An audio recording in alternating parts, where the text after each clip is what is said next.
When people think of Warren Buffett, they often imagine a man who knows the secret of turning money into more money.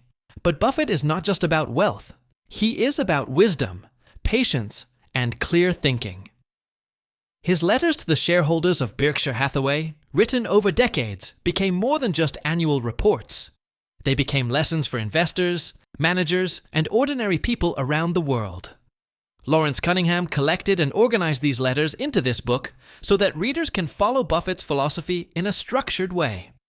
Instead of reading scattered ideas from different years, we now see them grouped by themes like governance, investing, stock markets, corporate culture, accounting, and even life lessons.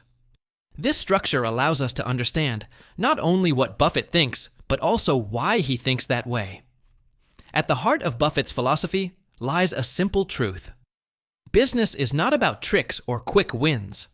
It is about creating value honestly and for the long term. He believes that trust, discipline, and rational thinking are more powerful than any formula or trend. His words cut through the noise of Wall Street and bring clarity to both beginners and experts. This book is divided into 8 parts. Each part focuses on one important aspect of business and investing. The first part is about corporate governance. Buffett believes that how a company is run from the top decides everything that happens below. The role of managers, directors, and the culture of a company are not just side notes. They are the foundation. With this mindset, let us move into part 1. Here we will see how Buffett thinks about governance, boards, and the culture that makes companies strong and enduring. Part 1. Corporate governance. Corporate governance may sound like a technical word, but for Warren Buffett, it is the backbone of every company. It means the system by which a business is directed, managed, and held accountable. Buffett believes that when governance is strong, the company survives storms. When it is weak, even great products or strategies cannot save it. He explains that governance is not only about rules on paper. It is about the people who sit in positions of responsibility and the values they bring. A company can write the best policies, but if its leaders lack honesty, courage, and long-term vision, those policies mean little. On the other hand, when leaders live by integrity and put shareholders first, the company grows naturally. Buffett also highlights that shareholders are the true owners of a business. Managers and directors are custodians of that trust. They must think and act as if they themselves are long-term partners, not just employees chasing short-term results. This mindset builds confidence and loyalty between the company and its investors. In this part, Buffett will guide us through his philosophy on governance, the role of directors and boards, and the importance of culture in shaping a business. Each chapter offers practical wisdom, drawn from his decades of experience at Berkshire Hathaway and beyond. Now let us step into the first chapter of this part.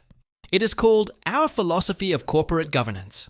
Here, Buffett shares the principles that guide Berkshire and why these ideas matter for every business, big or small. Chapter 1. Our Philosophy of Corporate Governance.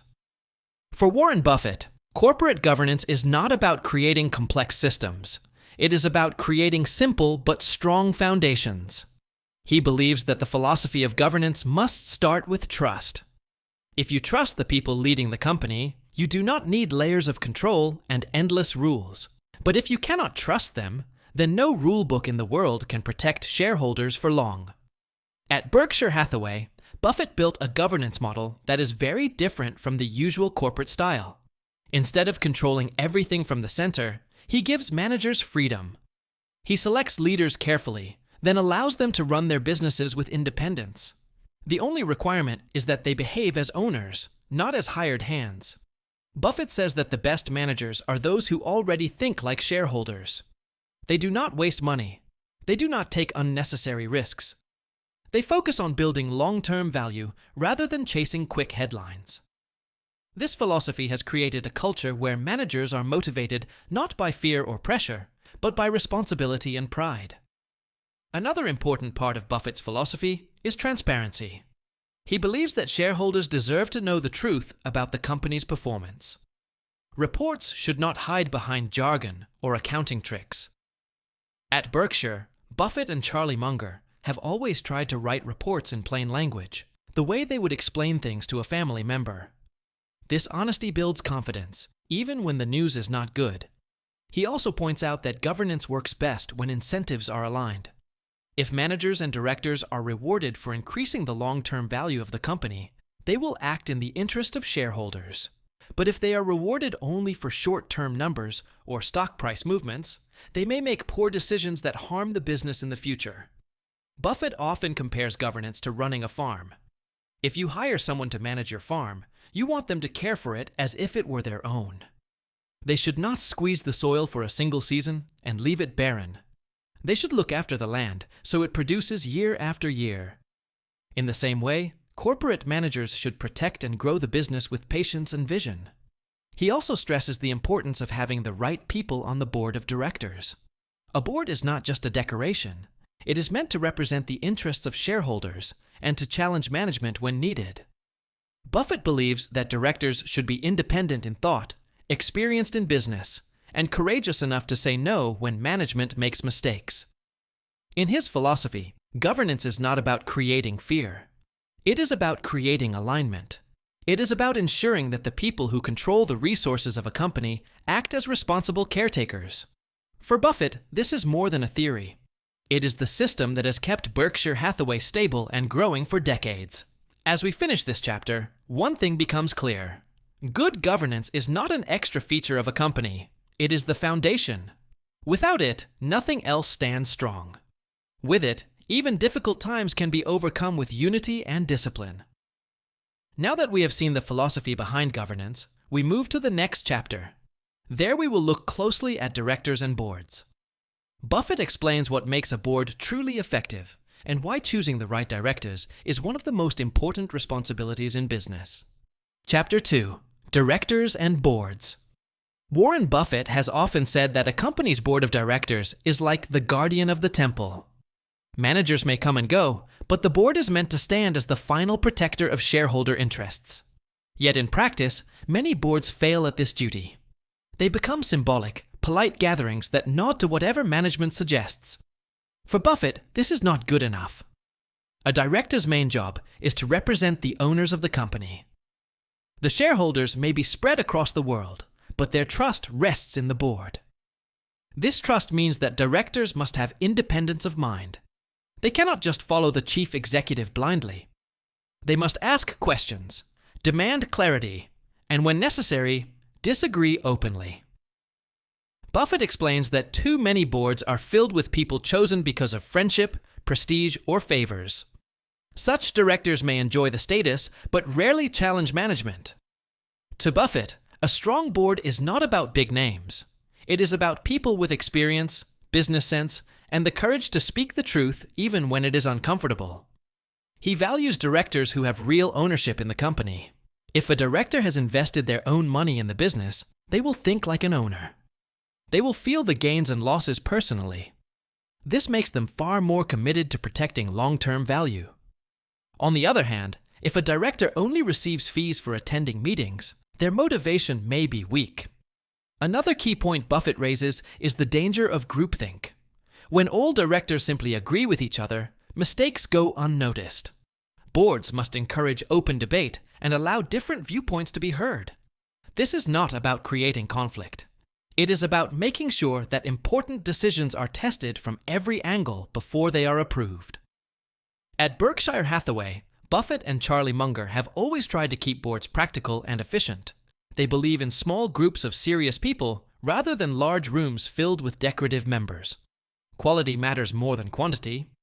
A few strong and independent directors can do more for governance than a large group of passive ones. He also stresses that directors should never forget their duty during crises. It is easy to attend meetings when times are good. But when a company is struggling, the true test of a board comes forward. Will the directors step up and guide the company back to strength, or will they hide behind management excuses? For Buffett, the right directors are those who remain active and responsible, especially in hard times. He believes that accountability must run through the entire system. Managers are accountable to directors. Directors are accountable to shareholders. If either side breaks this chain, governance collapses. This is why Buffett has always been careful about who sits on boards in the companies he invests in. Buffett uses a simple example. Imagine that you own a house and you ask someone to watch over it while you are away. If the caretaker spends his time relaxing and ignoring problems, the house may slowly fall apart.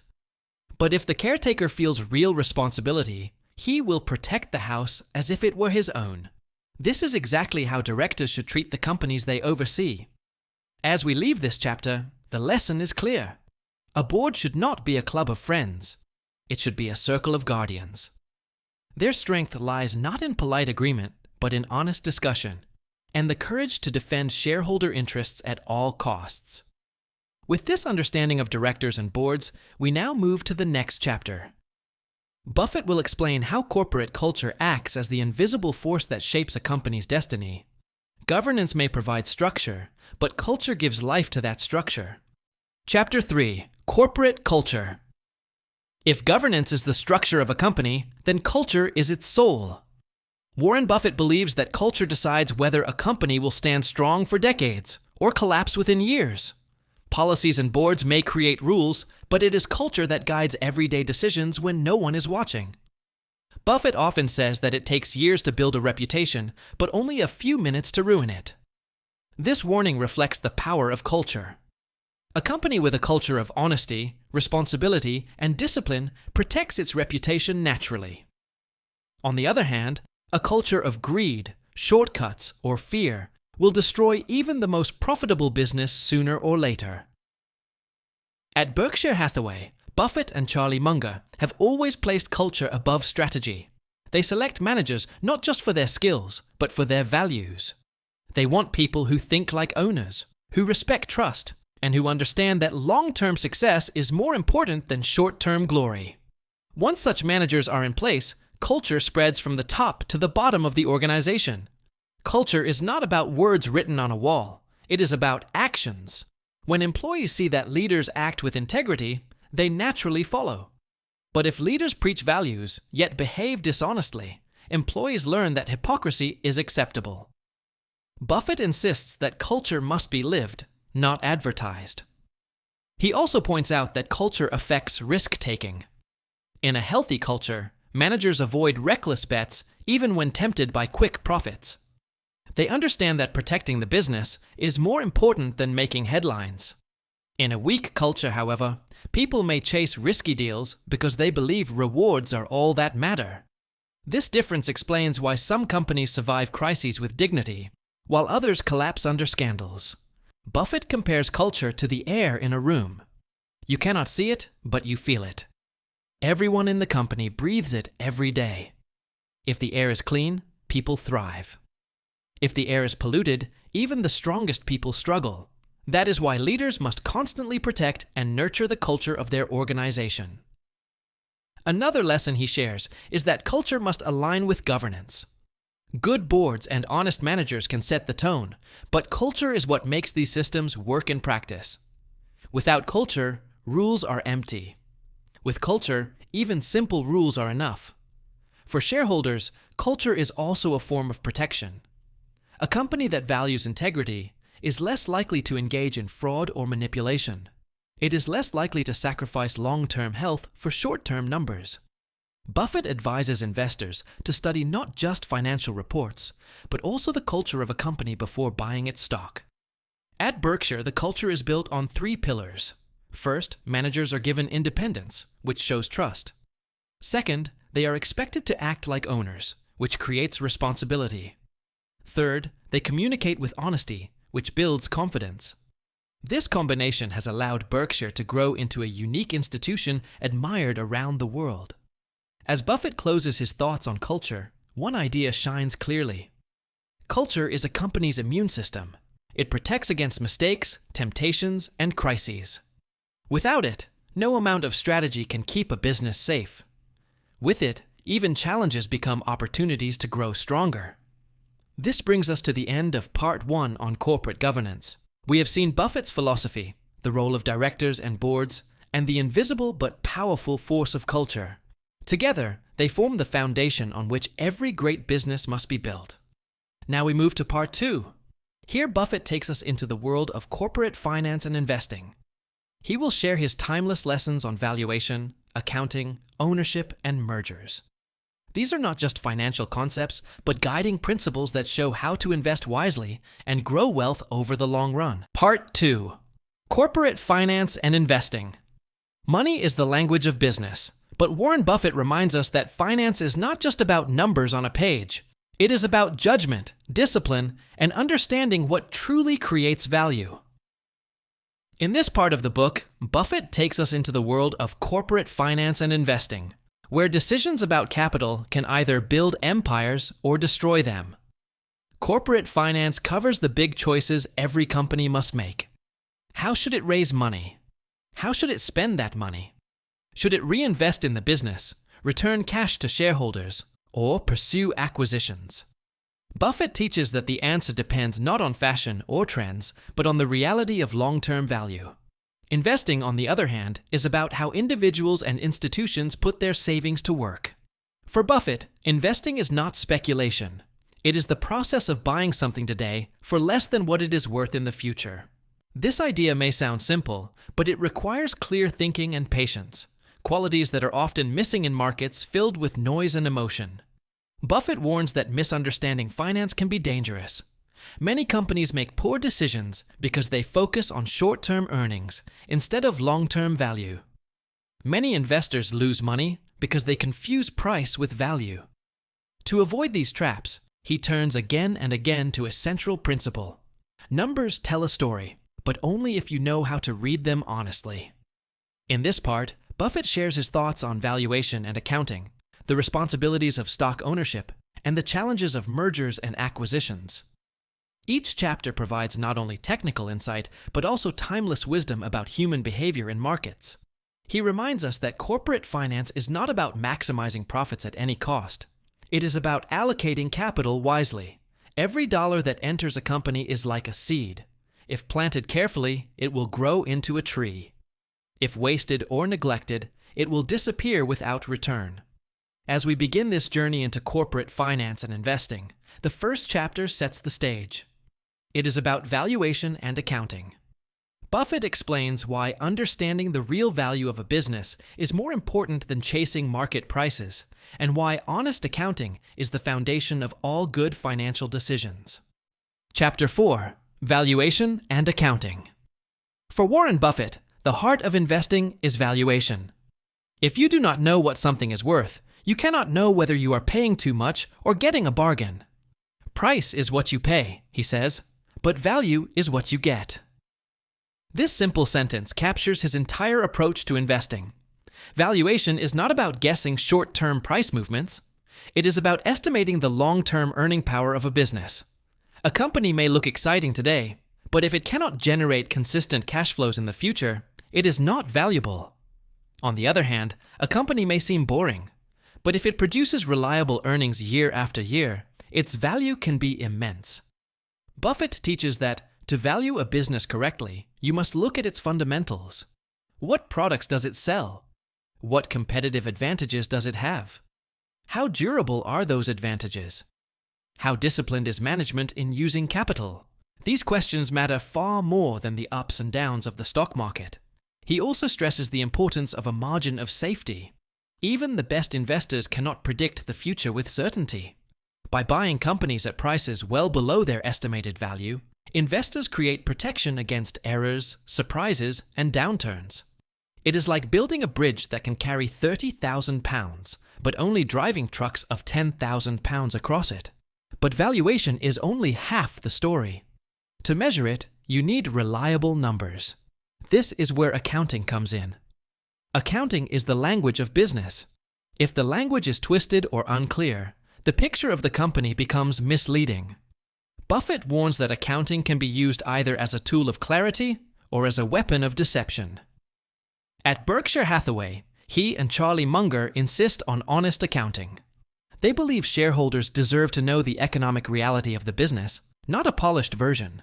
For example, earnings can be manipulated by changing assumptions, ignoring expenses, or timing revenue differently. But true value cannot be hidden for long. Investors who look carefully at cash flows, book value, and consistent earnings will see through the tricks. Buffett is especially critical of businesses that use creative accounting to flatter results. He calls this practice a ticking time bomb. It may please the market for a while, but eventually the truth comes out, and shareholders pay the price. In contrast, companies that are conservative and transparent in reporting build trust that lasts through good times and bad. He explains that accounting numbers are not perfect measures of reality. They are estimates and conventions. This is why investors must go beyond the surface. They must understand how the business actually earns money, how much cash it generates, and how wisely management reinvests that cash. Buffett often illustrates this with the idea of intrinsic value. Intrinsic value is the true worth of a business, based on the cash it can generate over its lifetime, discounted to today's value. Market prices may swing wildly, but intrinsic value moves more steadily. The skill of an investor is to estimate intrinsic value as carefully as possible and then act with patience. For him, accounting and valuation are not separate subjects. They are two sides of the same coin. Without good accounting, valuation is guesswork. Without valuation, accounting is just numbers without meaning. Together, they form the basis of intelligent investing. As we leave this chapter, Buffett leaves us with a challenge. Always look behind the numbers. Always ask whether the accounting reflects the economic reality. Always compare price with value, not with market excitement. Now we move to the next chapter. It is about stock ownership and investing. Buffett will explain what it truly means to be a shareholder, how ownership should be viewed as partnership, and why patience is the greatest tool an investor can hold. Chapter 5. Stock Ownership and Investing. Warren Buffett often reminds us that owning a stock is not like owning a lottery ticket. When you buy shares in a company, you become a part owner. This simple idea changes everything about how you think, act, and invest. Ownership is about responsibility, patience, and understanding the business you are investing in. Buffett believes that shareholders should view themselves as partners with management. You are not just hoping for the price to rise. You are joining a business. This means caring about how management spends money, how they treat employees, and how they make strategic decisions. The better the managers act as responsible partners, the better the returns for shareholders. He also emphasizes that investing is a long-term activity. Short-term market fluctuations do not matter as much as the growth of the underlying business. Many investors panic when stock prices fall, but Buffett teaches that the price is only temporary. The real focus should be on the company's value and how it performs over years and decades. Patience is not just a virtue, it is a necessity for successful investing. Buffett warns against speculation disguised as investing. Buying a stock because you expect the price to rise quickly is gambling. Real investing requires understanding, research, and a clear estimation of value. Investors should study the business, know its competitive advantages, and evaluate management before putting money in. Another key lesson is diversification versus concentration. Buffett advises that most people benefit from diversification to reduce risk. But for those who truly understand a business, concentrated investments can lead to exceptional returns. The key is knowledge.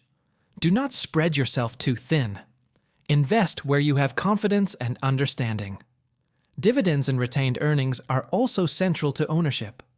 Buffett explains that companies returning cash to shareholders or wisely reinvesting in growth create long-term wealth. Investors must judge whether management uses capital efficiently. A company that wastes money is like a partner who mismanages shared resources. He stresses the importance of emotional discipline. Markets are emotional, but investors must be rational. Fear and greed drive short-term decisions, but they destroy long-term results. A shareholder who remains calm during market swings and focuses on fundamentals will benefit the most over time. Buffett also encourages learning from mistakes. No investor is perfect. The difference between successful and unsuccessful investors is not never failing, but recognizing errors, analyzing why they happened, and avoiding repeating them.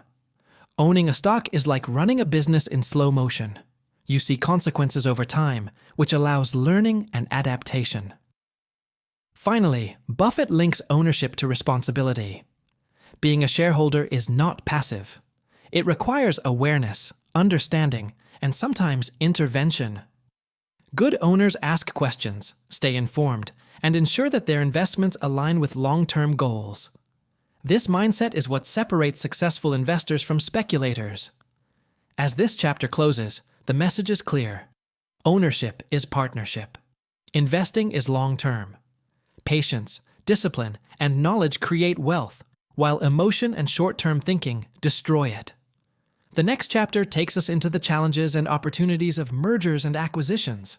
Buffett will show how companies grow by combining with others, and why careful judgment is needed to ensure that these deals create real value rather than short-term excitement. Chapter 6. Mergers and Acquisitions. Warren Buffett often reminds investors that mergers and acquisitions can create tremendous value, but only if they are done with discipline and patience. Many companies rush into deals chasing size, prestige, or market share. Buffett warns that, without careful analysis, these deals can destroy wealth instead of creating it. At the heart of his approach is a simple principle. Do not overpay. A company may be strong, but paying too much for it cancels out all its advantages. Price matters as much as quality. Even a wonderful business can become a poor investment if bought at the wrong price. Buffett calls this the first rule of acquisitions. Value first, deal second. He also emphasizes the importance of understanding the business being acquired. Growth alone is not enough. Does the company have competitive advantages? Are its management and culture strong? Will it generate consistent profits in the long term? Without answers to these questions, acquisitions are guesses rather than investments. Buffett often points out that many acquisitions fail because of human factors. Integration problems, clashing cultures, and ego-driven decisions can undermine the best financial plans. He advises that acquirers must respect the autonomy and expertise of the company they buy, rather than trying to control every detail immediately. Trust and alignment are key to making acquisitions work. Another lesson is patience. Opportunities to buy businesses at fair prices do not come every day. Buffett prefers waiting for the right opportunity rather than chasing deals for the sake of activity. He compares it to fishing. You do not throw your line into every puddle. You wait where the water is deep and full of fish. The same applies to corporate acquisitions. Buffett also stresses the role of ethics in mergers and acquisitions. Deals should be fair and transparent. Misleading shareholders, taking shortcuts, or manipulating results may give short-term gains, but they destroy reputation and long-term value. He believes that trust in business is priceless and must be preserved even during complex negotiations. He shares examples from Berkshire Hathaway's history. Many acquisitions were made quietly, without fanfare, and with a focus on quality management. Buffett and Munger rarely interfere with operations, but they ensure that the culture, integrity, and strategic direction align with long-term value creation. This approach has allowed the company to grow steadily, while avoiding the common pitfalls of reckless mergers. Buffett also explains the importance of capital allocation in acquisitions. Every dollar spent on a new business is a dollar not invested elsewhere. Managers must weigh every option carefully. Misallocated capital is one of the most common ways acquisitions destroy wealth, even when the acquired company is profitable on its own. Finally, he reminds investors and managers that growth for the sake of growth is dangerous. Acquisitions should be evaluated with the same discipline as ordinary investing. The goal is not expansion or glamour. The goal is increasing intrinsic value over the long term. As this chapter closes, the lesson is clear. Mergers and acquisitions are powerful tools, but only when guided by patience, discipline, honesty, and understanding. The right deal can create decades of value. The wrong one can undo years of hard work. With this, Part 2 on corporate finance and investing comes to an end. We have explored valuation, accounting, stock ownership, and mergers. These lessons show that investing is not just about money. It is about judgment, responsibility, and long-term thinking. Next, we move to Part 3. Here, Buffett teaches us about common stock.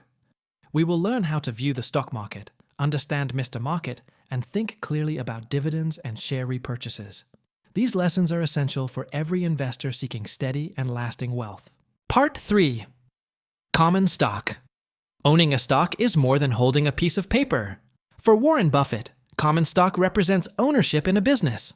Part 3 of this book focuses on the world of common stock, where investors participate directly in the growth and profits of companies. Understanding this world is key to building long-term wealth. Buffett teaches that investing in stocks is not speculation. It is the act of becoming a partner in a business.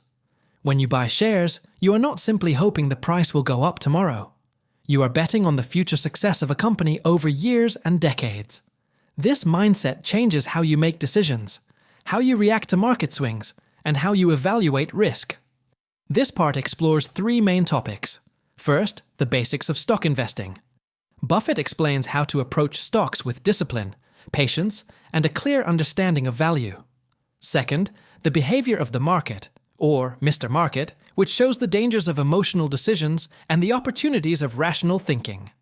Third, dividends and share repurchases, which demonstrate how companies return value to shareholders and why this matters for long-term investors. Buffett emphasizes that common stock is a unique tool. It allows ordinary investors to participate in extraordinary businesses.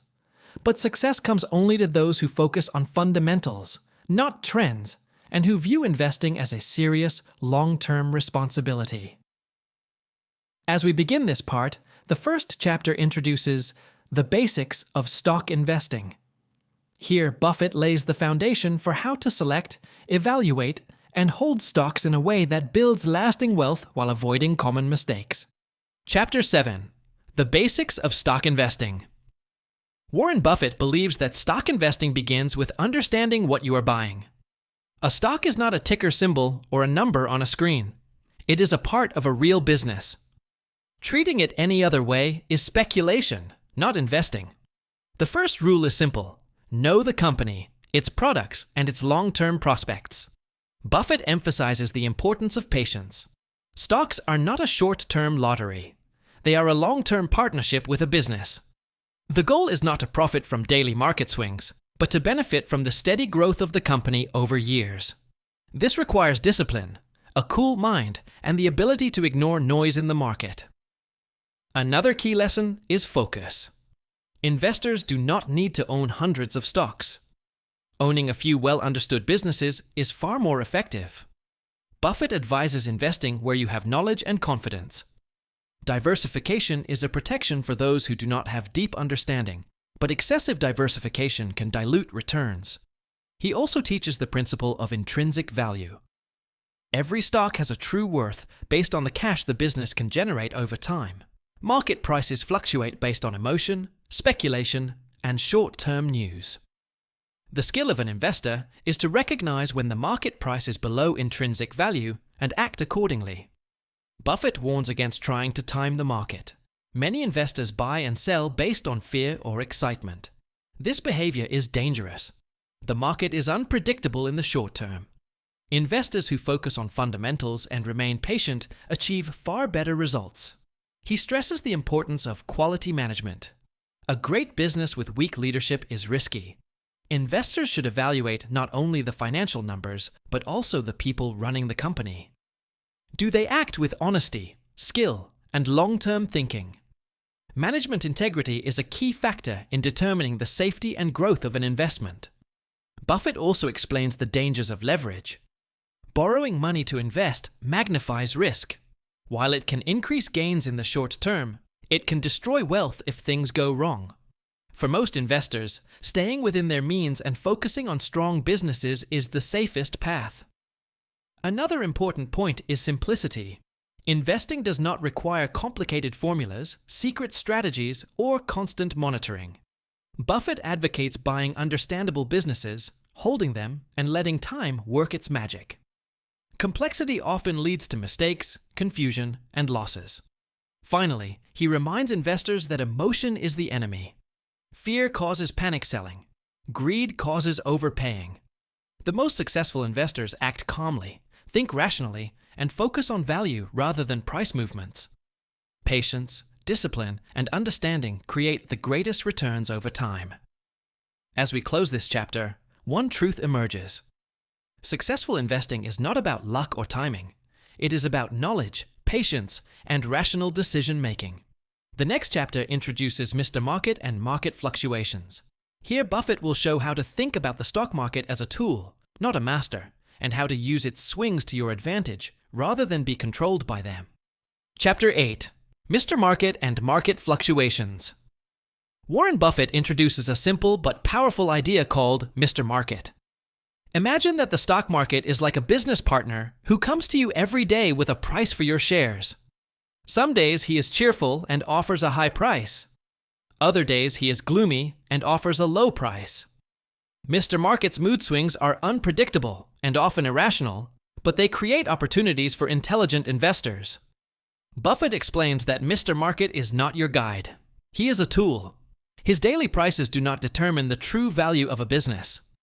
Investors who allow themselves to be influenced by every upswing or downswing often make costly mistakes. Instead, you should focus on the intrinsic value of the company and treat market fluctuations as opportunities rather than threats. He emphasizes patience and discipline. When Mr. Market offers a price below the intrinsic value of a company, a rational investor should buy. When the price exceeds value, it may be time to sell or hold cautiously. Emotional reactions to fear and excitement are the main reason people underperform in the stock market. Buffett's approach is simple. Ignore the noise and concentrate on fundamentals. Buffett also warns against following the crowd. Popular stocks may rise rapidly, creating the illusion of growth. Investors may fear missing out and pay more than the business is worth. These decisions are often driven by emotion and speculation. True investing requires independent thinking, even when it goes against the majority. Another lesson is the power of long-term thinking. Short-term price movements are largely meaningless. What matters is the ability of the company to generate cash over time. Markets may fluctuate wildly, but quality businesses tend to grow steadily. Patience allows investors to benefit from the compounding of earnings and the steady increase in intrinsic value.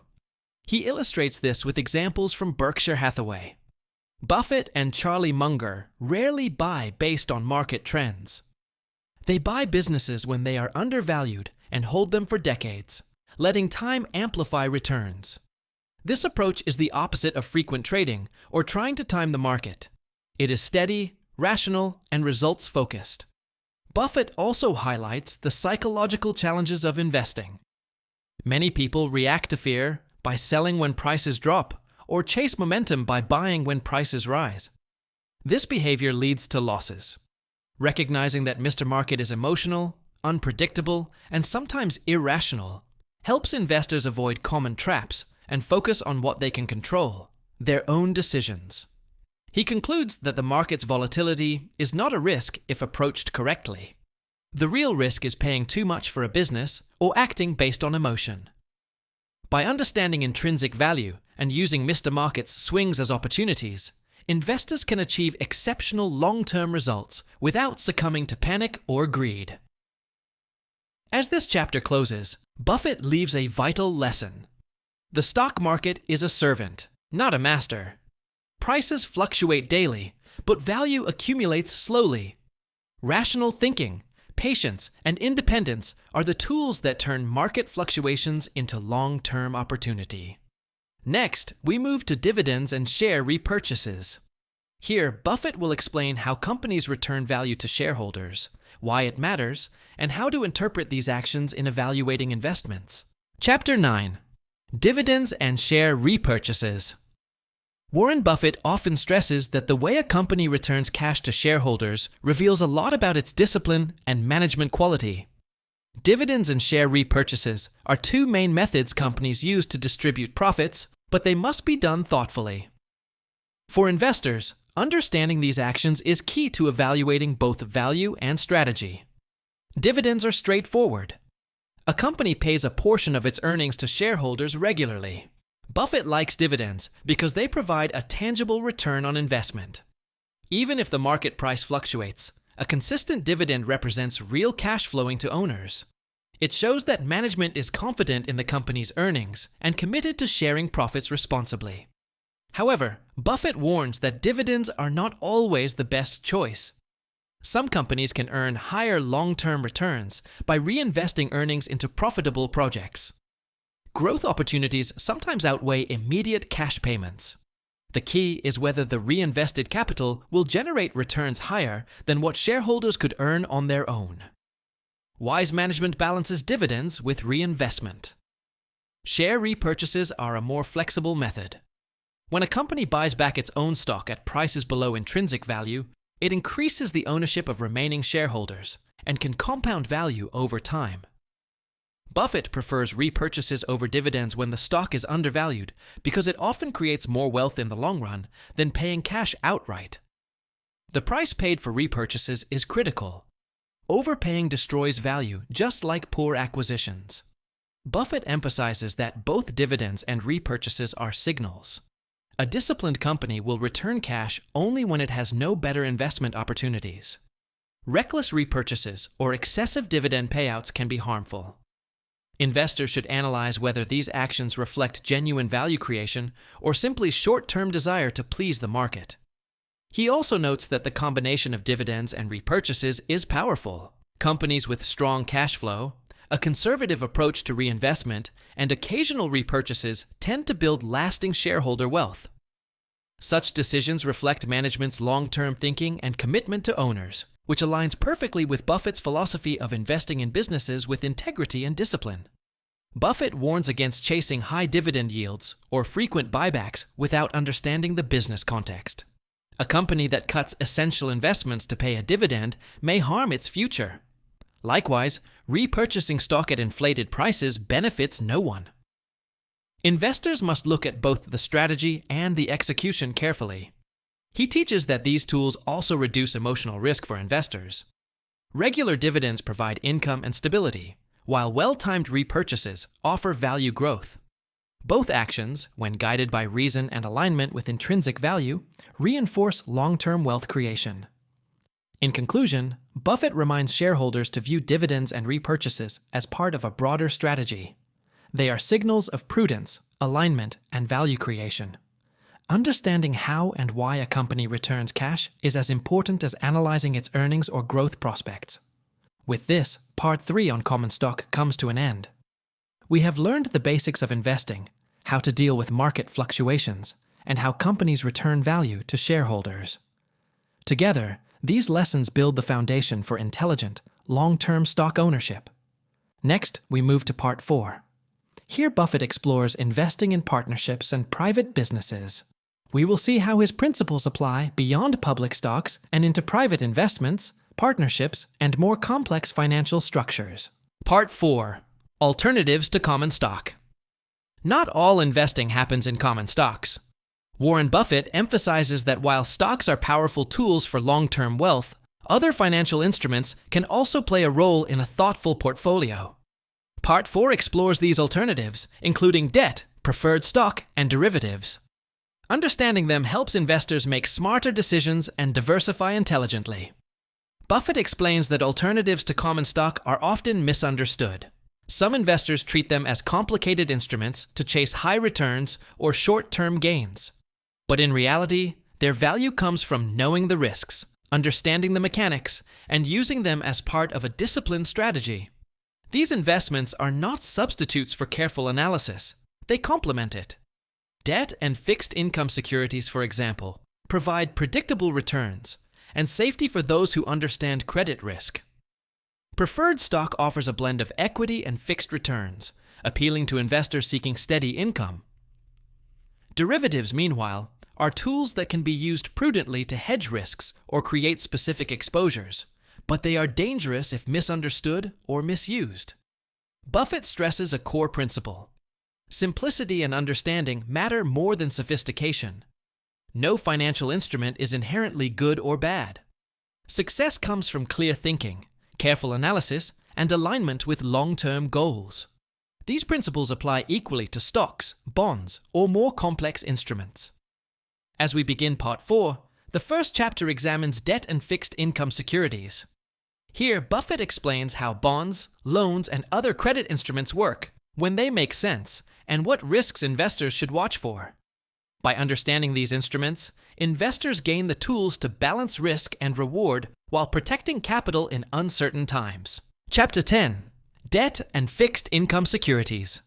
Warren Buffett explains that debt and fixed income securities are essential tools for certain investors, especially those who value predictable income and lower risk. Bonds, notes, and similar instruments are agreements where an investor lends money to a company or government in exchange for regular interest payments. At the end of the term, the principal is returned. Buffett emphasizes that these investments are fundamentally different from common stocks. Stocks give ownership in a business, along with exposure to profits and losses. Debt instruments, on the other hand, are contractual promises. They provide a fixed stream of payments, which can make them safer when chosen wisely. One important lesson is credit risk. Not all bonds are created equal. A bond from a financially strong company or government is more secure than one from a risky or unstable issuer. Buffett advises investors to analyze the issuer's ability to meet interest and principal payments over time. Safety of capital is the first priority in fixed income investing. He also highlights the concept of interest rates. The return on a bond depends on prevailing rates. When rates rise, bond prices generally fall, and vice versa. Understanding this dynamic is crucial for investors. Short-term price fluctuations may occur, but the long-term focus should be on the promised payments and the issuer's reliability. Buffett warns against overcomplicating fixed income investing. Some investors chase exotic debt instruments or try to profit from small rate changes. He stresses that the primary goal should be to preserve capital and earn predictable returns, not to gamble with leverage or complexity. Another lesson is the role of debt in corporate finance. Companies use bonds and loans to fund growth, acquisitions, or operations. Buffett evaluates whether management borrows prudently and invests wisely. Excessive or reckless debt can magnify risk, even for otherwise strong companies. The investor's perspective is that debt must be used responsibly for long-term value creation. He also notes the benefit of holding bonds as part of a diversified portfolio.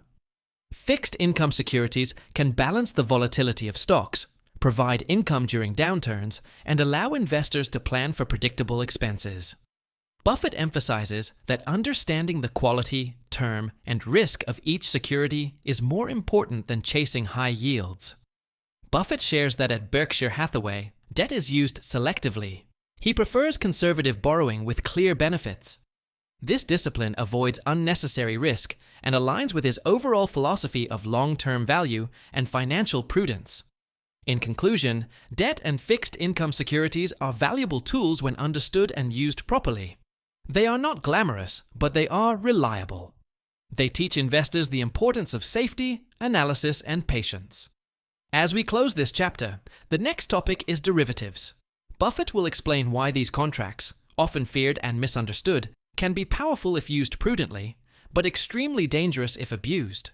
Understanding derivatives is essential for anyone dealing with complex financial instruments. Chapter 11. Derivatives. Warren Buffett calls derivatives financial weapons of mass destruction when misused, but he also recognizes that, when understood, they can serve specific purposes. A derivative is a contract whose value depends on the price of another asset, such as a stock, bond, commodity, or index. Common types include options, futures, and swaps. Buffett explains that derivatives are not inherently bad. They are tools designed to manage risk, speculate, or create leverage. The danger comes when people use them without understanding the potential consequences. Misjudging the risks can lead to enormous losses, far beyond the initial investment. He emphasizes the importance of simplicity and transparency. Many derivative contracts are complex and opaque. Investors may be unaware of their true exposure or obligations. Buffett warns that unless you fully understand the contract and its potential outcomes, it is better to avoid it entirely. Ignorance is a major source of disaster in this area. Derivatives can be useful for hedging. For example, a company or investor may want to protect against fluctuations in currency rates, interest rates, or commodity prices.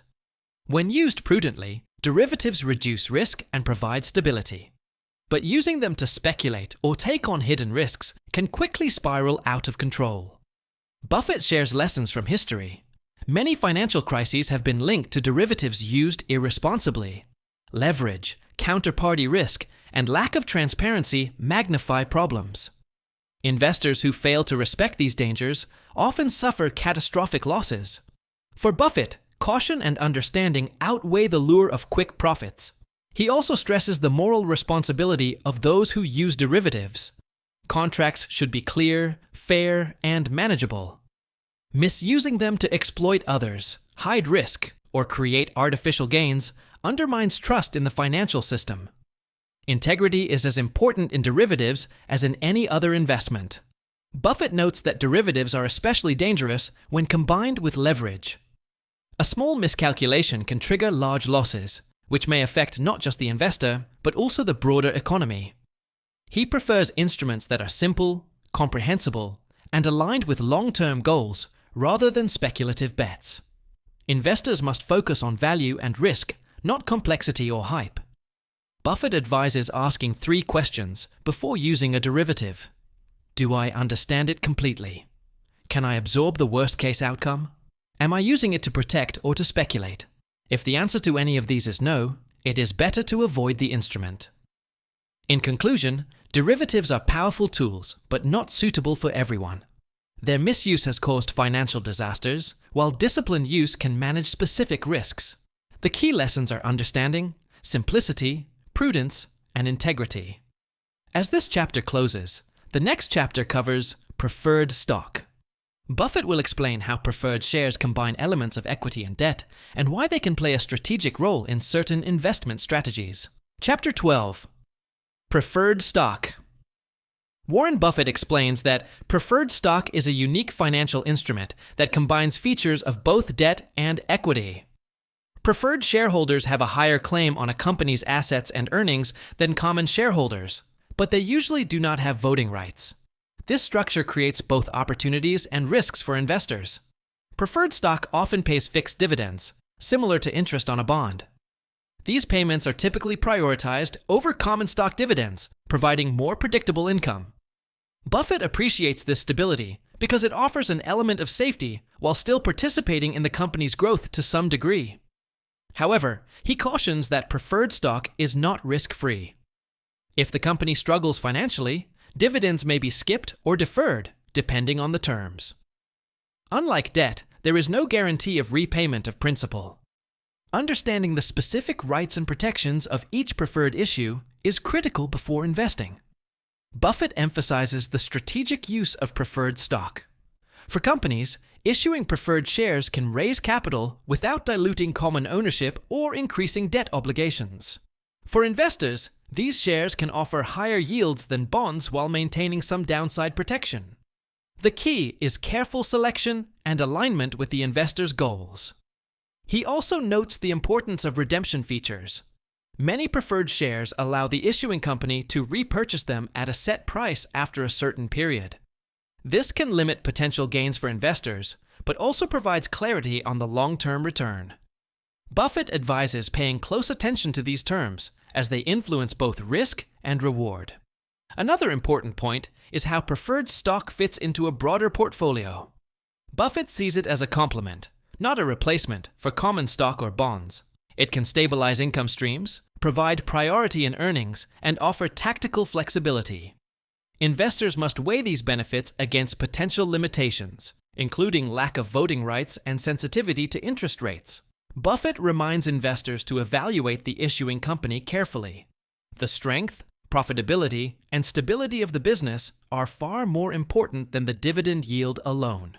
A high-paying preferred stock from a weak company can be much riskier than a lower-paying one from a financially sound firm. He also highlights historical examples where preferred stock played a crucial role in strategic investments. Berkshire Hathaway itself has used preferred shares to structure deals that protect capital while earning reliable returns. These cases demonstrate that with discipline, preferred stock can be an effective tool for both investors and companies. In conclusion, preferred stock offers a mix of safety, income, and flexibility, but only when chosen thoughtfully. Understanding its structure, terms, and the issuing company's strength is essential. Buffett stresses prudence, careful analysis, and long-term perspective in all investment decisions. As this chapter closes, Part 4 comes to an end. We have explored alternatives to common stock, debt, derivatives, and preferred stock. Each instrument offers unique opportunities and risks, reinforcing Buffett's core principle. Invest only in what you understand and always prioritize long-term value. Next, we move to Part 5. Here, Buffett examines investing institutions. We will learn how investment managers, bankers, and hedge funds operate, and what lessons their practices offer to both professional and individual investors. Part 5. Investing institutions. Warren Buffett teaches that investing does not happen only between individual investors and companies. Much of the financial world is shaped by institutions, investment managers, bankers, and hedge funds. Part 5 explores these organizations, their roles, and the lessons investors can learn from their successes and mistakes. Buffett emphasizes that understanding institutions is essential, even for individual investors. These organizations manage large pools of money, influence markets, and make strategic decisions that affect both companies and the broader economy. By studying their behavior, investors can avoid common pitfalls, recognize opportunities, and improve their own strategies. Investment managers, for example, pool funds from clients and seek to generate returns through stock selection, asset allocation, and risk management. Buffett examines how their incentives, fees, and strategies impact performance. He shows that not all managers add value. Some succeed through skill, while others rely on luck or short-term trends. Investment bankers play a different role. They help companies raise capital, advise on mergers and acquisitions, and structure complex financial transactions. Buffett points out that while bankers provide expertise, their incentives can sometimes conflict with those of shareholders. Understanding these dynamics is critical for informed investing. Hedge funds and arbitrage strategies represent another layer of complexity. These organizations often use leverage, derivatives, and sophisticated techniques to seek profits. Buffett warns that while some hedge funds achieve remarkable results, many take excessive risk, and investors must carefully evaluate their strategies, costs, and transparency. Part 5 also emphasizes the broader lesson. Institutions are not infallible. Their decisions, driven by human judgment, incentives, and emotions, can create both opportunity and risk. By observing institutional behavior, investors can learn when to follow, when to act independently, and how to align their own choices with long-term value. As we begin this part, the first chapter examines investment managers. Here Buffett will explain how these professionals operate, the incentives that drive them, and how individual investors can learn from their successes and avoid their mistakes. Chapter 13. Investment Managers. Warren Buffett explains that investment managers play a critical role in the financial world by managing money for clients. They decide which stocks, bonds, or other assets to buy and sell, aiming to deliver returns that justify their fees. However, not all managers create real value, and understanding their incentives is essential for investors. Buffett emphasizes the difference between active and passive management. Active managers try to beat the market by selecting stocks or timing trades.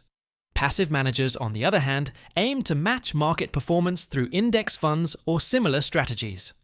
While active management can succeed, it often fails to consistently outperform after fees. Buffett warns that investors should carefully consider whether paying for active management is truly worthwhile. He also examines how incentives affect manager behavior. Many managers are rewarded for short-term performance rather than long-term value creation. This can encourage excessive trading, speculation, or risk-taking. Buffett advises investors to evaluate whether a manager's goals align with their own, and to prefer those who focus on long-term growth and disciplined investing. Another important lesson is costs. High fees, transaction costs, and performance-based incentives can significantly reduce net returns. Buffett often recommends that most investors consider low-cost index funds, as these provide broad exposure, minimize costs, and avoid the risk of chasing manager skill that may not persist over time. Buffett also highlights the importance of transparency and trust. Investors must understand what managers are doing with their money, the strategies they employ, and the risks they assume. Blind trust in reputation or past performance can lead to mistakes, especially when market conditions change or incentives misalign. He shares examples from Berkshire Hathaway's experience.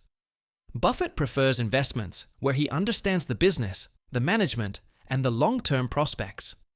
This philosophy applies not only to stocks, but also to evaluating investment managers. Skill, integrity, and alignment with long-term goals are far more valuable than flashy marketing or short-term returns. Buffett warns against chasing hot trends promoted by managers. Popular sectors, speculative strategies, or short-term performance streaks often lure investors into overpaying or taking excessive risk. The disciplined approach is to focus on value, fundamentals, and alignment with one's own investment horizon. Finally, he emphasizes that learning from managers is still valuable. Observing strategies, understanding rationales, and analyzing mistakes provide insights that improve one's own investing judgment. Investors should extract lessons while avoiding the traps of fees, speculation, or misaligned incentives. As this chapter closes, the next chapter examines investment bankers. Buffett will show how bankers influence capital markets, their role in raising money and advising companies, and the lessons investors can learn from their practices and behaviors. Chapter 14. Investment Bankers. Warren Buffett explains that investment bankers are essential players in financial markets. They advise companies on raising capital, issuing stocks and bonds, and executing mergers and acquisitions. Their expertise can create opportunities, but their incentives sometimes conflict with the long-term interests of shareholders. Understanding these dynamics is key for investors. Buffett emphasizes that bankers earn fees based on transactions, not long-term company performance. This can lead to a focus on deals, activity, and volume, rather than the intrinsic value of the companies involved. Investors should be aware that bankers' advice may favor deals that generate fees rather than those that create long-term shareholder wealth. He also highlights the role of investment bankers in pricing and structuring deals. For example, when a company issues stock or bonds, bankers help determine terms and valuations. While their guidance can be valuable, Buffett warns that they may overprice securities or design complex structures that favor short-term market appeal rather than fundamental value. Investors must analyze these deals carefully and not rely solely on bankers' recommendations. Another lesson is conflict of interest. Bankers often serve multiple clients simultaneously, including issuers, investors, and other financial institutions. This can create subtle or overt conflicts that influence decisions. Buffett stresses that understanding these potential conflicts is critical for anyone participating in capital markets.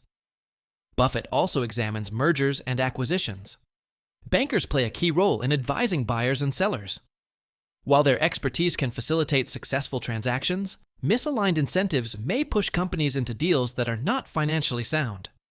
Buffett emphasizes that investors should evaluate deals based on intrinsic value and long-term prospects, rather than excitement or marketing by bankers. He warns against over-reliance on financial models and projections provided by bankers. Numbers can be presented to support a desired outcome. Buffett advises investors to focus on fundamentals, understand the business, and remain skeptical of overly optimistic forecasts. This mindset protects against overpaying or making poor decisions based on enthusiasm rather than analysis. Buffett also notes that bankers can offer valuable services when used wisely. Their knowledge of markets, connections, and experience in structuring deals can be leveraged by informed investors. The key is to approach them critically, ask questions, and align decisions with long-term value creation. Finally, he stresses education and awareness. Investors who understand the role, incentives, and limitations of investment bankers can navigate deals more safely and make better decisions. The lesson is to extract value from their expertise while remaining independent and disciplined. As this chapter closes, the next chapter examines hedge funds and arbitrage. Buffett will explore how these institutions operate, their strategies, and why many investors misunderstand the risks involved. Learning from their successes and mistakes can sharpen one's own investment judgment. Chapter 15: Hedge Funds and Arbitrage. Warren Buffett explains that hedge funds are investment partnerships that often use complex strategies, leverage, and derivatives to achieve high returns. Arbitrage is a common technique used by these funds to profit from price differences in related securities. While these methods can be lucrative, they carry significant risk, and investors must understand them before participating. Buffett emphasizes that hedge funds are not magic. They rely on skill, analysis, and sometimes luck. Investors are often drawn by promises of extraordinary returns, but the reality is that many hedge funds underperform or fail. High fees, excessive leverage, and complex strategies can erode returns and even destroy capital. Understanding these risks is essential. He warns that the use of leverage amplifies both gains and losses. A small error in judgment or an unexpected market event can result in catastrophic losses for highly leveraged funds. Buffett advises investors to carefully assess whether they can tolerate the potential downside and whether the fund's strategy is transparent and understandable. Buffett also examines arbitrage. In theory, arbitrage exploits pricing inefficiencies to generate profit with low risk. In practice, it is often more complicated and riskier than it appears. Unexpected changes in markets, liquidity, or counterparty risk can turn a seemingly safe trade into a significant loss. Discipline, caution, and understanding are critical. He stresses the importance of alignment. Hedge fund managers who earn large performance-based fees may take excessive risks. Investors should ensure that the fund's incentives are compatible with long-term value creation. Misaligned incentives can encourage speculation rather than prudent investing. Buffett notes that some hedge funds succeed because they operate with patience, deep understanding of markets, and rigorous risk management. These funds tend to follow principles similar to those Buffett uses, focusing on intrinsic value, avoiding unnecessary complexity, and prioritizing long-term outcomes over short-term gains. Another lesson is transparency. Investors should demand clear information about strategies, risks, and historical performance. Blind trust or reliance on reputation alone is dangerous, especially in complex funds that use leverage and derivatives. Knowledge and due diligence are essential for participation. Buffett also highlights the psychological challenge. Hedge funds often appeal to fear and greed. Investors may be tempted to chase hot returns during periods of success, but panic or poor judgment during downturns can amplify losses. Patience, rational thinking, and a focus on fundamentals remain the best defense. In conclusion, hedge funds and arbitrage are advanced tools that can generate returns, but they are not suitable for everyone. Success depends on skill, understanding, discipline, and alignment of incentives. Misuse or misunderstanding can lead to significant financial damage. As this chapter closes, Part 5 on investing institutions comes to an end. The next part, Part 6, focuses on accounting and taxation. Buffett will explain how financial statements, earnings, book value, and tax rules affect investing decisions and long-term value creation. Part 6. Accounting and Taxation. Warren Buffett teaches that understanding accounting and taxation is essential for investors. Numbers on a financial statement are not just data. They tell the story of a company's performance, financial health, and long-term prospects. Part 6 focuses on accounting principles, earnings, dividends, book value, and taxation, showing how these factors influence investment decisions. Buffett emphasizes that accounting is the language of business. Investors who cannot read and interpret financial statements are at a significant disadvantage. Earnings, cash flow, and balance sheets reveal how well a company is managed and whether it creates value for shareholders. Ignoring these fundamentals can lead to overpaying for a business or misjudging its future prospects. Taxation is another critical factor. Taxes influence corporate decisions, investment returns, and capital allocation. Buffett explains how understanding tax rules helps investors make smarter decisions, optimize after-tax returns, and avoid pitfalls that can erode wealth over time. This part also highlights the importance of transparency and consistency. Companies that follow clear accounting standards and provide accurate, timely information demonstrate credibility and integrity. Investors can rely on this information to evaluate performance, compare companies, and make rational decisions. Buffett warns against focusing solely on reported earnings. Adjustments, accounting methods, and non-recurring items can distort the picture. He stresses the importance of analyzing the underlying cash generation, the quality of earnings, and the sustainability of profits. As we begin Part 6, the first chapter examines accounting principles. Here, Buffett explains the rules, concepts, and standards that govern financial reporting. Understanding these principles is crucial for interpreting statements, assessing value, and making intelligent investment choices. Chapter 16: Accounting Principles. Warren Buffett emphasizes that accounting principles are the foundation of understanding a company's financial health. Accounting is the language of business, and without mastering it, investors are essentially blind. The key is not memorizing rules, but understanding how they reflect the reality of a company's performance.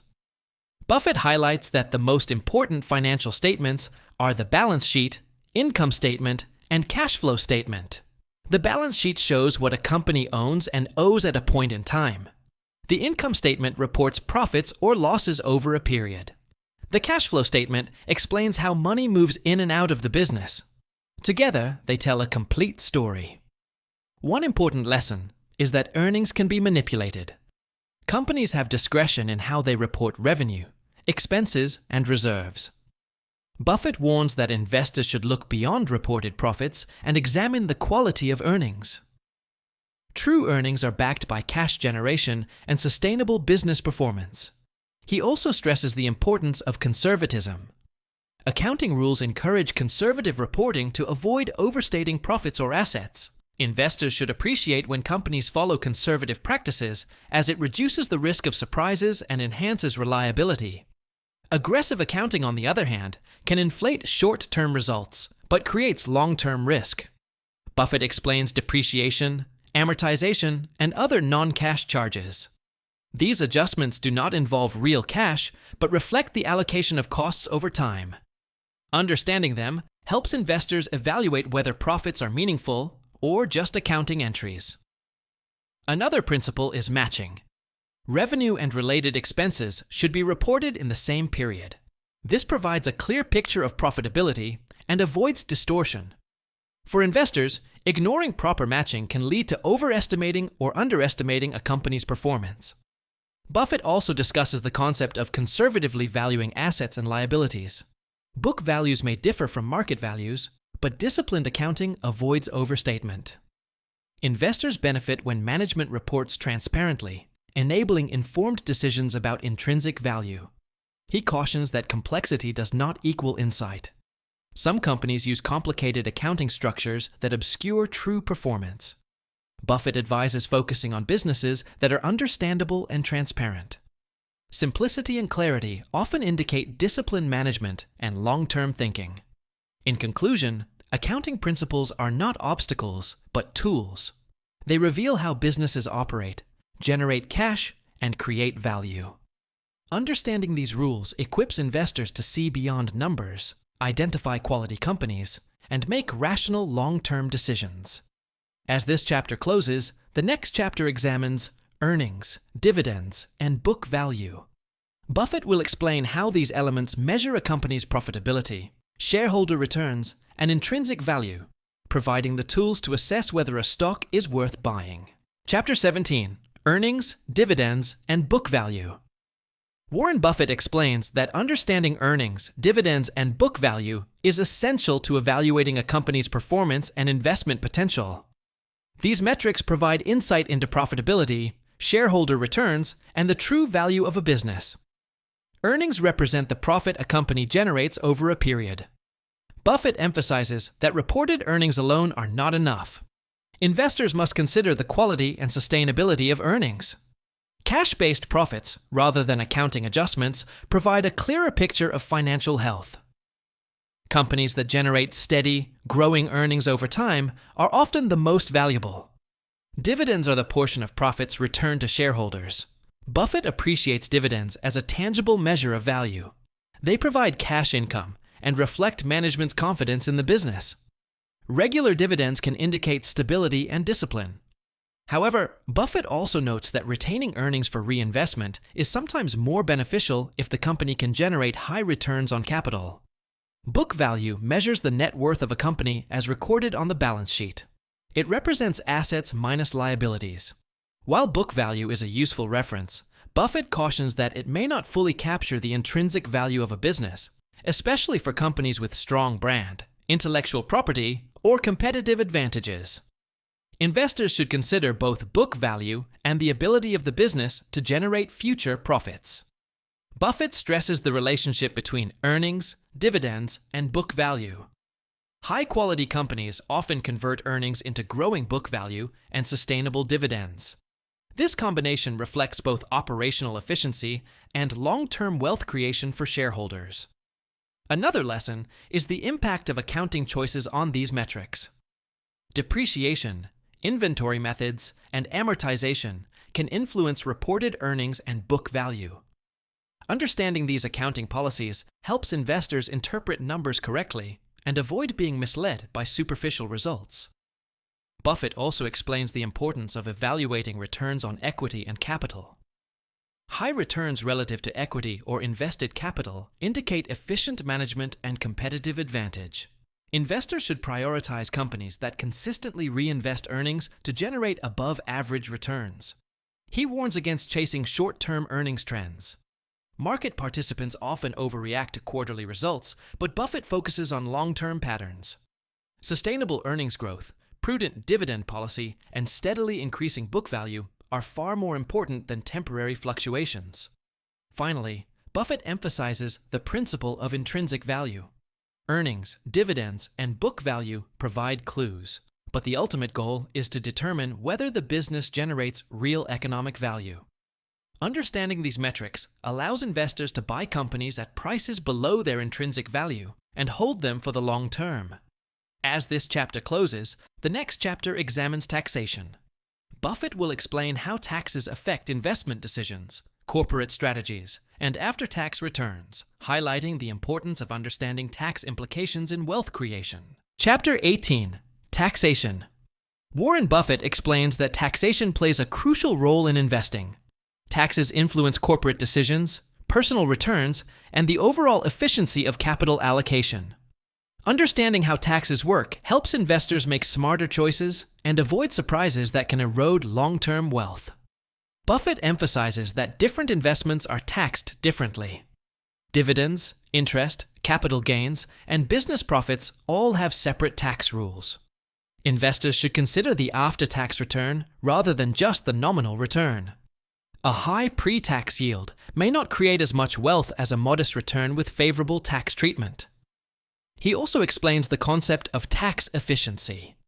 Investments that generate taxable events frequently, such as short-term trading, can reduce net returns due to high taxes. Conversely, long-term investments allow gains to compound with lower tax costs. Buffett encourages patience, long-term thinking, and minimizing unnecessary taxable transactions. Corporate taxes also influence company behavior. High taxes can reduce reinvestment capacity, slow growth, or affect dividend policies. Buffett notes that companies often seek tax-efficient structures, but investors should focus on intrinsic value rather than tax gimmicks. A well-managed company creates value regardless of tax strategies. Buffett stresses the importance of understanding deferred taxes and tax timing. Some accounting figures may not reflect immediate tax liabilities or benefits. Investors must recognize how timing affects cash flow and returns. Proper analysis ensures that reported earnings and actual economic gains are aligned. Another lesson is the role of capital gains taxes. Selling an investment triggers taxes on gains, which can reduce long-term compounding. Buffett advocates for minimizing unnecessary sales and letting investments grow over time. This strategy preserves wealth and leverages the power of compounding. He also highlights estate and inheritance taxes, especially for long-term investors. Planning can reduce unnecessary erosion of wealth and ensure that value created is preserved for future generations. Understanding these rules is part of disciplined wealth management. Buffett warns against letting taxes dictate poor investment decisions. Avoiding good investments because of tax consequences can be more costly than the taxes themselves. The goal is to balance tax efficiency with sound judgment and focus on long-term value creation. Finally, Buffett underscores simplicity and clarity. Taxes are complex, but investors do not need to be experts in every nuance. Awareness of the main principles, such as timing, rates, and the type of income, is sufficient to make intelligent decisions that maximize after-tax wealth. In conclusion, taxes affect both individual and corporate decisions. Understanding their impact, planning accordingly, and maintaining a long-term perspective are essential for wealth creation. As this chapter closes, Part 6 on accounting and taxation comes to an end. The next part, Part 7, examines Berkshire at 50 and beyond. Here, Buffett shares insights on Berkshire Hathaway's business model, shareholder relationships, and planning for the future. Part 7, Berkshire at 50 and beyond. Warren Buffett reflects on Berkshire Hathaway as a living example of his investment philosophy. Part 7 explores the company's business model, relationships with shareholders, and plans for long-term continuity. Understanding Berkshire helps investors see principles in action and learn lessons that apply beyond a single company. Buffett emphasizes that Berkshire is not just a conglomerate. It is a philosophy. Its structure, management style, and capital allocation decisions reflect decades of disciplined thinking. By studying Berkshire, investors can see how patience, value-oriented decision-making, and strong ethics create enduring wealth. Shareholders are partners, not customers. Buffett treats investors as long-term partners, aligning interests with those of management. This mindset fosters trust, reduces pressure for short-term results, and encourages decisions that create sustainable value. Berkshire's success also highlights the importance of capital allocation. Buffett demonstrates how capital can be deployed across industries, businesses, and financial instruments to maximize long-term returns. Each acquisition, investment, or reinvestment is guided by principles of value, discipline, and prudence. Another lesson is culture and management autonomy. Buffett empowers managers to run their businesses independently, focusing on results rather than micromanagement. This approach preserves talent, motivates performance, and maintains clarity in decision-making. Part 7 also addresses succession planning. Buffett recognizes that Berkshire must thrive beyond his lifetime. Careful planning ensures continuity, maintains culture, and protects shareholder interests. Investors learn the importance of forward-looking strategies and preparing organizations for the future. As we begin this part, the first chapter examines Berkshire's business model. Here, Buffett will explain how the company operates, allocates capital, and balances risk and growth to achieve long-term success. Understanding this model provides a roadmap for disciplined investing and business management. Chapter 19. Berkshire's business model. Warren Buffett explains that Berkshire Hathaway's business model is a blend of disciplined investing, decentralized management, and long-term thinking. The company is structured as a conglomerate, owning diverse businesses across industries while maintaining a core philosophy of value investing. Understanding this model helps investors see how principles are applied in practice. At the heart of Berkshire's success is capital allocation. Buffett emphasizes that the most important job of management is deciding how to deploy capital. Whether reinvesting in existing businesses, acquiring new companies, or investing in securities, every dollar is treated as an opportunity to generate superior long-term returns. Poor allocation decisions can destroy value, while disciplined allocation compounds wealth over time. Berkshire's model is also decentralized. Subsidiary managers operate their businesses independently, with minimal interference from headquarters. Buffett trusts managers who have a proven track record, align with Berkshire's philosophy, and understand the value of long-term thinking. This autonomy motivates talent and ensures businesses operate efficiently without unnecessary bureaucracy. Insurance is a cornerstone of Berkshire's model. Buffett describes the unique advantage of float, funds held temporarily from insurance premiums that can be invested before claims are paid. This provides a low-cost source of capital that amplifies investment opportunities. Prudent underwriting ensures that float does not become a source of financial risk. Another lesson is patience and discipline. Berkshire avoids chasing short-term trends, market fads, or speculative investments. Buffett prefers businesses with durable competitive advantages, predictable earnings, and strong management. This focus allows Berkshire to weather economic cycles and achieve consistent long-term growth. Berkshire also leverages its reputation and trust. The company maintains high ethical standards, transparency with shareholders, and credibility in the market. This trust enhances its ability to acquire businesses, attract talent, and secure investment opportunities on favorable terms. Buffett highlights the importance of flexibility. Berkshire does not adhere to rigid formulas, but adapts to opportunities while maintaining core principles. For example, the company may invest in public equities, private companies, or bonds, depending on where value exists. This flexibility, guided by discipline, differentiates Berkshire from competitors. Finally, Buffett stresses that Berkshire's model is built on simplicity and understanding. He avoids complex financial engineering, high leverage, or opaque structures. Instead, the focus is on businesses he understands, investments with clear value, and principles that withstand market volatility. In conclusion, Berkshire Hathaway's business model demonstrates how disciplined investing, decentralization, ethical management, and patient capital allocation create lasting value. The model is a blueprint for investors seeking sustainable long-term success. As this chapter closes, the next chapter examines shareholders and partners. Buffett will discuss how he treats investors as partners, the importance of transparency, and lessons for building trust and alignment between management and shareholders. Chapter 20: Shareholders and Partners. Warren Buffett emphasizes that shareholders are not just investors, they are partners in the business. At Berkshire Hathaway, he treats them as co-owners rather than customers or outsiders. This philosophy shapes the way he communicates, allocates capital, and makes strategic decisions. Understanding this mindset provides valuable lessons for both investors and managers.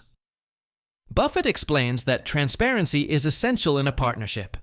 Shareholders should have clear insight into how the business is performing, what decisions are being made, and how capital is allocated. Berkshire's annual letters to shareholders exemplify this principle. They are candid, detailed, and educational, helping investors understand not only results, but also the reasoning behind decisions. Alignment of interests is another cornerstone. Buffett ensures that management and shareholders share the same long-term objectives.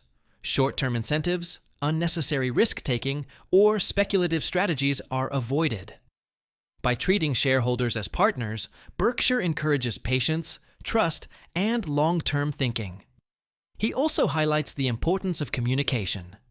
Regular, honest updates foster confidence and reduce uncertainty. Buffett avoids marketing hype or embellishments, focusing instead on facts, lessons, and principles. Investors appreciate clarity and consistency, which strengthens the partnership over time. Another lesson is respecting capital. Buffett sees shareholder funds as sacred. Every investment decision is evaluated for risk, return, and value creation. Poor decisions can harm both the company and its partners, while disciplined capital allocation compounds wealth and strengthens trust. Buffett discusses the value of patience. Shareholders are encouraged to think long-term. Market fluctuations are inevitable, but the true measure of success is the sustained growth of intrinsic value over years and decades. Partners who understand this philosophy are aligned with Berkshire's approach and benefit from compounding. He also notes the importance of choosing shareholders carefully. Just as Berkshire selects businesses with durable advantages, it attracts investors who appreciate the company's long-term philosophy. This mutual understanding reduces pressure for short-term results and enhances the quality of the partnership. Finally, Buffett emphasizes education. Shareholders are more than recipients of returns. They are learners who can improve their understanding of investing and business. By sharing insights, mistakes, and lessons, Berkshire strengthens the partnership and encourages informed decision-making. In conclusion, treating shareholders as partners fosters trust, patience, and alignment. Transparency, disciplined capital allocation, and consistent communication ensure that both the company and its investors prosper over time. As this chapter closes, the next chapter examines succession and the future. Buffett will discuss planning for leadership continuity, preserving Berkshire's culture, and ensuring that the company continues to thrive long after his tenure ends. Understanding succession planning is critical for any long-term investor or manager seeking to maintain sustainable success. Chapter 21: Succession and the Future. Warren Buffett emphasizes that planning for the future is as important as building wealth today. Berkshire Hathaway is not dependent on a single individual, even if he has been the face of the company for decades.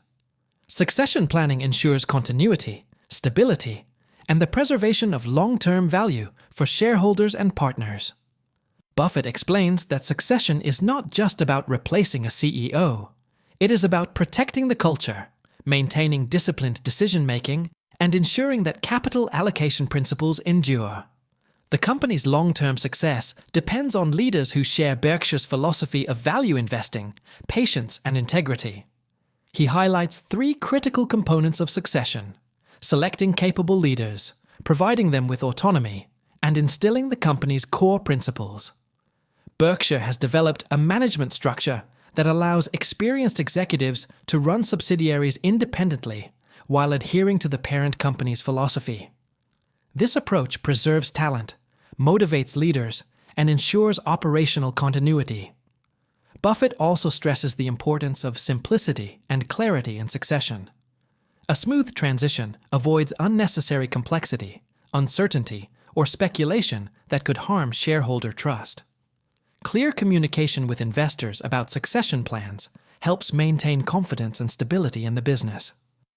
Another lesson is the value of long-term thinking. Leaders must prioritize sustainable growth over short-term gains, just as investors do. The company must continue to make disciplined investments, manage risk carefully, and protect its reputation. Buffett believes that businesses built on strong principles can thrive for decades, even centuries, if succession is handled thoughtfully. He also notes the importance of selecting successors who understand Berkshire's culture. Technical skill alone is not enough. Future leaders must respect the company's decentralized management style, focus on intrinsic value, and uphold ethical standards. This ensures that Berkshire remains true to its identity while adapting to future challenges. Buffett emphasizes that succession planning is ongoing, not a one-time event. Mentoring, observation, and gradual responsibility transfer prepare leaders for future roles. This approach minimizes disruption and strengthens long-term performance. Finally, Buffett reflects on the broader lesson for investors and managers. Businesses should be designed to endure beyond any individual. Planning for continuity, preserving culture, and nurturing capable leadership are as important as financial success. Companies that embed these principles can sustain value creation for generations. In conclusion, succession and future planning are critical for long-term sustainability.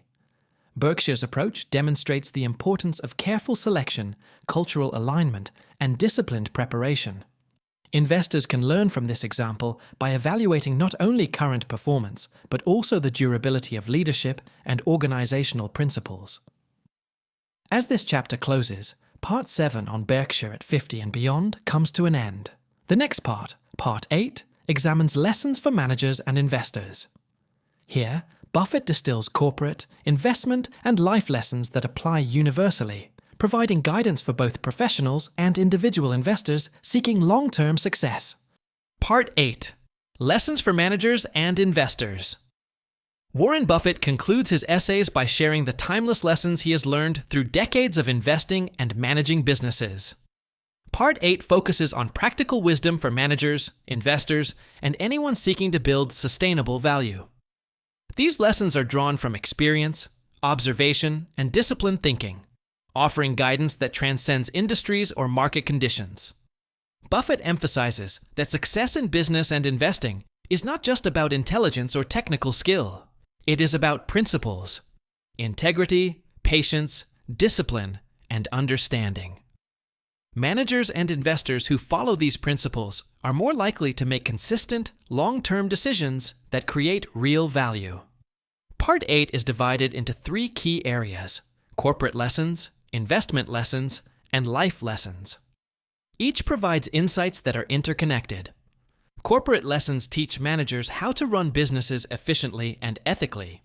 Investment lessons reveal how to allocate capital wisely and avoid common pitfalls.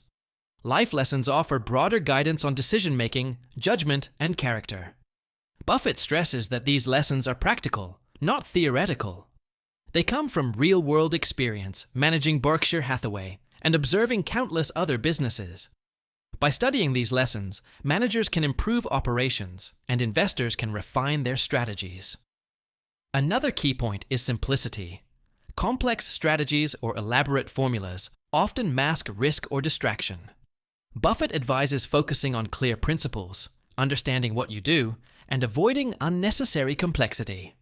This mindset applies to corporate management, investing, and life. As we begin Part 8, the first chapter examines corporate lessons.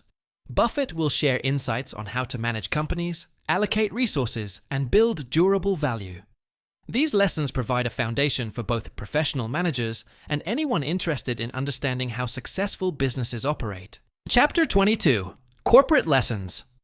Warren Buffett explains that running a successful business requires more than just capital or strategy. Corporate lessons are about building a strong foundation, making disciplined decisions, and creating value that lasts over time. These lessons apply to managers, entrepreneurs, and anyone responsible for running an organization. Buffett emphasizes integrity as the cornerstone of corporate management. Trustworthiness in operations, communication, and financial reporting creates credibility with employees, investors, and partners. Companies that compromise integrity may achieve short-term gains, but long-term success depends on ethical behavior and consistent values. Another key lesson is capital allocation. Managers must decide how to deploy resources, whether reinvesting in the business, acquiring other companies, or returning capital to shareholders. Every decision affects the long-term value of the company. Buffett warns that poor allocation can destroy wealth, while disciplined decisions compound value over decades. He also highlights management autonomy and responsibility. Delegating authority to capable leaders encourages accountability, fosters innovation, and reduces bottlenecks.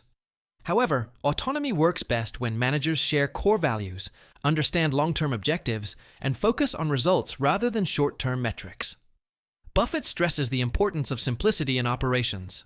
Complex processes, unnecessary bureaucracy, and opaque structures create inefficiency and risk. Companies that simplify decision-making, focus on core competencies, and maintain clarity in reporting achieve better results. Another lesson is resilience and patience.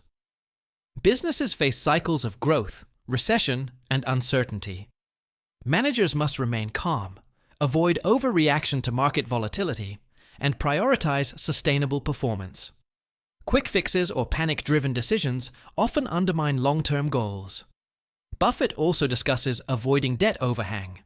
Excessive leverage can limit flexibility, increase risk, and pressure managers into short-term choices.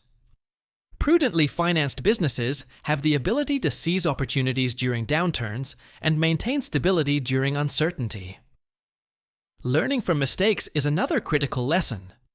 Buffett encourages managers to acknowledge errors, understand their causes, and implement improvements. Avoiding repeated mistakes strengthens operations, enhances decision-making, and builds corporate wisdom. Finally, he emphasizes focus on intrinsic value. Managers should understand what drives the real worth of the business and make decisions that protect and grow that value. This principle ensures that companies remain robust, profitable, and aligned with long-term goals, even when markets fluctuate. In conclusion, corporate lessons revolve around integrity, discipline, resilience, and a focus on lasting value. Managers who internalize these principles create businesses that endure, generate wealth, and maintain trust with stakeholders. As this chapter closes, the next chapter examines investment lessons. Buffett will share insights on how to evaluate opportunities, allocate capital wisely, and develop the mindset of a successful long-term investor. Chapter 23. Investment Lessons. Warren Buffett explains that successful investing is not about chasing trends or predicting short-term market movements. Investment lessons focus on disciplined thinking, long-term perspective, and understanding the underlying value of businesses. These principles help investors make rational decisions and avoid costly mistakes. Buffett emphasizes intrinsic value as the cornerstone of investing. Every business has a real worth based on its future earnings and cash flow. Investors should aim to buy businesses at prices below intrinsic value, creating a margin of safety. Paying attention to this principle reduces risk and enhances long-term returns. Another key lesson is patience. Markets fluctuate daily, but long-term performance depends on holding quality investments over years or decades. Buffett warns against reacting to market noise, speculation, or short-term price movements. Patience allows compounding to work and prevents emotional decision-making. He also stresses understanding the business. Investing in companies you do not understand increases the risk of mistakes. Knowledge about the industry, competitive advantage, management quality, and financials enables informed decisions. Buffett refers to this as staying within your circle of competence. Buffett highlights the importance of risk management. True risk is not price volatility, but permanent loss of capital. Investors should focus on protecting their principal by avoiding over-leveraged, speculative, or opaque investments. This conservative mindset is essential for long-term success. Margin of safety is another principle. By purchasing investments below intrinsic value, investors create a buffer against errors, unforeseen events, or market downturns. This disciplined approach separates successful investors from those who chase trends or hype. Buffett also teaches the value of long-term thinking. Investing is not about quick gains, but about growing wealth over decades.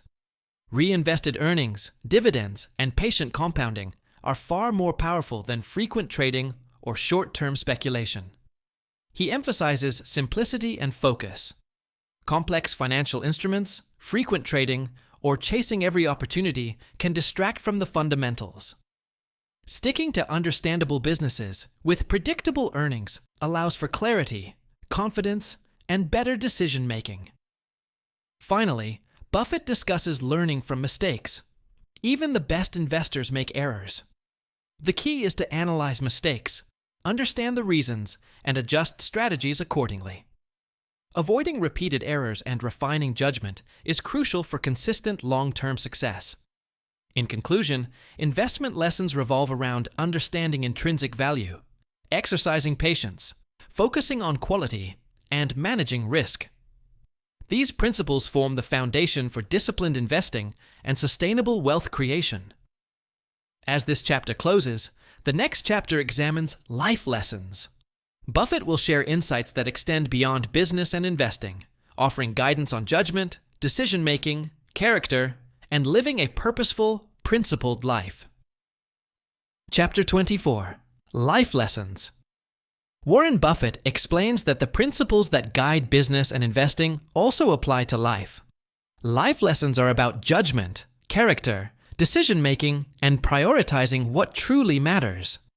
By applying the same discipline, patience, and integrity used in investing, individuals can make better personal and professional choices. Buffett emphasizes integrity and honesty as the foundation of life. Trustworthiness shapes relationships, reputation, and long-term success.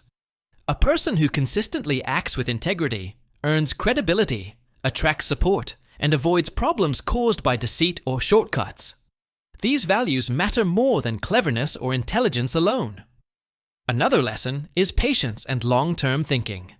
Just as in investing, rushing decisions or seeking quick results often leads to mistakes. Life rewards those who plan carefully, remain persistent, and consider the consequences of actions over time. Delayed gratification builds stronger outcomes, whether in wealth, career, or relationships. Buffett also stresses learning from mistakes. Everyone makes errors, but the key is to analyze them honestly, understand their causes, and avoid repeating them. Personal growth comes from reflection, humility, and the willingness to improve. Mistakes are not failures if they teach valuable lessons. Focus and simplicity is another principle. Buffett advises prioritizing what matters most and avoiding unnecessary complexity. Life is easier and more productive when energy is devoted to meaningful goals rather than distractions or superficial pursuits. Clarity and focus enhance decision-making and overall satisfaction. He highlights continuous learning. Curiosity, reading, and observation are tools to improve judgment and understanding. Lifelong learning is essential to adapt to change, make informed choices, and seize opportunities. Intelligence grows through experience, combined with disciplined study. Buffett emphasizes choosing associates wisely. Surrounding yourself with ethical, talented, and principled people influences decisions, habits, and success. Personal and professional networks can amplify opportunities or create pitfalls, depending on the character and competence of those you associate with. Another life lesson is resilience and adaptability. Challenges, failures, and setbacks are inevitable. How one responds determines long-term outcomes. Maintaining composure, analyzing situations rationally, and adjusting strategies are crucial for navigating uncertainty. Finally, Buffett stresses purpose and contribution. Success is not only measured by wealth, but also by positive impact on others, meaningful work, and personal fulfillment. Prioritizing principles over expediency and value creation over short-term gain leads to a life of satisfaction and respect. In conclusion, Buffett's life lessons are an extension of his corporate and investment philosophy. Integrity, patience, learning, resilience, and focus are universal principles that guide sound decisions, create trust, and build a life of long-term value. By integrating these lessons into personal and professional life, individuals can achieve meaningful, sustainable success. This concludes the main content of the Essays of Warren Buffett. Each chapter, part, and lesson provides guidance on investing, business management, and life principles, illustrating how disciplined thinking, patience, and integrity create enduring wealth and lasting impact. If you found these lessons on investing, business, and life valuable, make sure to subscribe. By subscribing, you will get more insights, summaries, and practical wisdom from the world's greatest investors, entrepreneurs, and thinkers. Don't miss out on future content that can help you grow your knowledge and take smarter decisions in life and finance. Hit the subscribe button now and join our community of learners and investors. Your journey to smarter decisions starts here.